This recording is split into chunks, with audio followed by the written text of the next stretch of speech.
I'm going to explain something that's going on in the world, something that deep down we all feel is a bit off. You know that feeling that the news is always bad and life is just getting harder? You're probably tired of people saying the world is ending or hearing about magic solutions that never work. I get it. But this isn't another panic analysis. Today I'm going to show you simply and directly the logic behind all the chaos we're living through in the economy and in society. Just look at the situation. The stock market is way up, but at the same time, we found out that in the US alone, the government made a mistake and there were 900,000 fewer jobs than reported. The chaos and confusion are growing right now, and if you don't understand this, you'll end up losing control of your life and your money. I've been studying and simplifying these complex economic topics for a long time. My intention isn't to give you a fancy lecture, but rather to give you the tools so you can be calmer, more in control, even in this scenario. Drop a comment right now. Do you also feel like things don't add up? What's the clearest sign that the economy is disconnected from your life today? Let me know in the comments, because I want to know if what I'm seeing in my bubble is the same as what you're seeing out there. Keep watching to understand where this chaos is coming from. And remember, folks, if you like our project, besides your opinion, leave a like right now so you don't forget. It helps this project immensely to keep bringing these videos to you. Thanks. Let's get to the facts.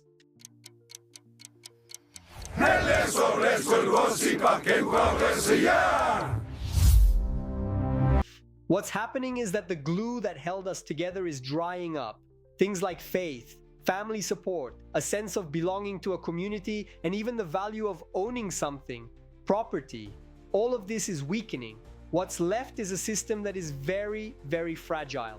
This fragility shows up in two places, in the economy and in our attention. Let's talk about attention, which is the psychology part. We created a system which we call algorithms, social media, and the news that was designed to capture as much of your attention as possible. It's everywhere because attention is money for these companies.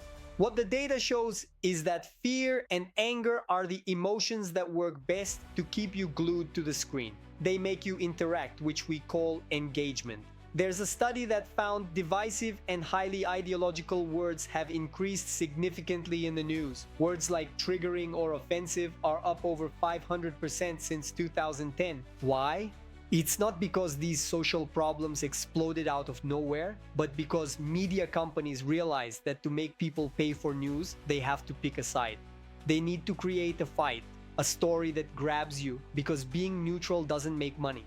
The content is made to annoy you, to make you feel angry or afraid, so you'll go and comment and click. This tactic is intentional. Fear and anger are basic instincts. We want to know about danger to protect ourselves. That's why we get addicted to seeing shocking things like a car accident. The algorithms use this perfectly. I call this misaligned economic incentives. It means companies make much more money if they get you to click on drama than if they said, hey, everything's fine in the world, go on with your life. Nobody would click on that. After years of being exposed to this monetized division, society splits. Some can see the game behind it, others can't, and the distance between the groups only grows. You see this clearly in politics. Studies like the one from the Pew Research Center show that political parties in the US are further apart than ever. We disagree much more today. In the past, it was normal for a son or daughter to marry someone from the rival party. Today, almost no one does that. If we treat our neighbor as an enemy, the conversation is over. Psychology is the first part of the problem, but it only works because the second part, the economy, isn't helping. The reality is that most young people today feel they will never be able to own a home or build a stable life. When people feel they have nothing to lose, they become desperate. That's when society breaks, violence increases, and countries fall.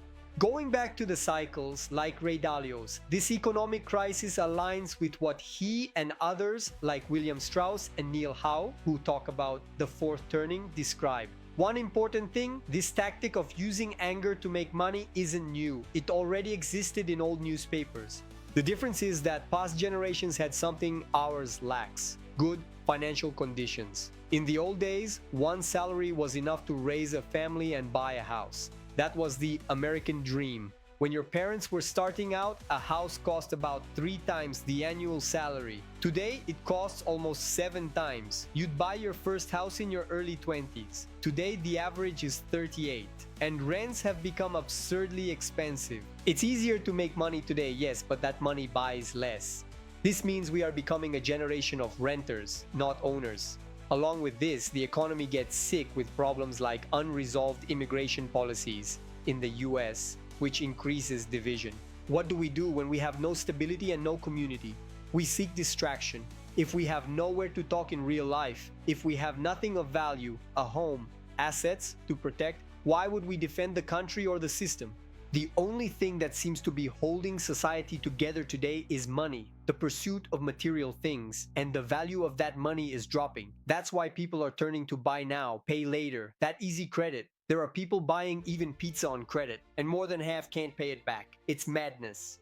Combine this distorted economy with news that causes panic for profit, and the result is social conflict, a lack of trust, and a general decline. History shows that great nations and empires rise, prosper, overspend, and fall. The end is always similar. The country's debt becomes gigantic. The rich get much richer than the poor. Politics becomes a mess and no one trusts the institutions anymore. Government, justice, the press, etc. To protect itself, the empire tries to isolate itself. We see the US government buying part of Intel or creating tariffs, taxes on products from other countries. The intention might be good, but this weakens the country on the global stage. Examples from the past. The Roman Empire fell with debt and absurd inflation, 98%. The British Empire became full of debt after the wars and had to pass leadership to the US, losing its status as the world's main currency. The US dollar is the most important currency today, but it loses strength every year. The US debt only grows. Worse, the government spends more paying the interest on this debt than it spends on the defense budget. While the economy suffers, algorithms and the media continue to attack us psychologically, turning us against each other. It's the magician saying, pick a culprit. The algorithm throws you down a rabbit hole of conspiracy theories or political rage. I'm not saying the problems don't exist, but when you mix the psychology of anger, which is used to make easy money since money is created from nothing, with real economic problems, we get to where we are, in a social mess where nobody can agree on anything. I know it sounds like an end of the world scenario, and it is a bit dark, but history shows that life goes on. I ask myself, how do I not freak out about all this? I went to talk to my friends and asked if they felt the world was ending. They said, not at all, that's just your algorithm, your news bubble.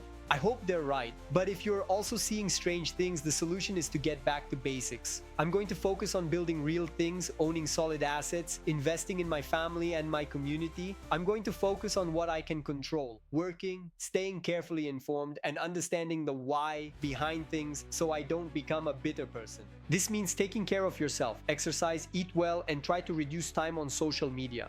We can't fall into what's called economic nihilism, which is thinking, if everything is bad, why even try?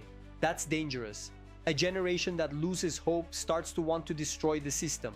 The truth is, those who have a home, a family, and something to lose don't want to see the world burn. They protect it. That's what I'm going to invest in. We don't control the central bank, the Federal Reserve, nor the politicians, nor the media, but we do control our choices. This means being careful with debt, investing with the future in mind, and not letting algorithms turn us into angry people, incapable of talking to those who think differently. If we are in a fourth turning, the good news is that on the other side comes the first turning, a time of rebuilding, of optimism. If you think the world is collapsing, remember that it has always gone through highs and lows. The people who come out stronger are those who stay informed and focused on what really matters in life. To understand what's happening, look at the logic of the money and what people gain the incentives. Everything I've said has been simplified, but if you want to know more, I suggest the video, The Collapse of the West. Also read the book, The Fourth Turning, and look for Ray Dalio's books. My answer to the chaos is to get back to basics. Focus on real assets and community. What is your basic? What are you doing today to protect your stability and stay sane in this divided world? Share your strategy so we can help each other and build that first turning together. Let's talk. This video doesn't end now. It continues with our conversation in the comments. If you found this video interesting, I invite you to become a member of the channel and like this video. Up here on the right, I'll leave a video recommendation for you to continue with me. Nelle sole sul gossip che può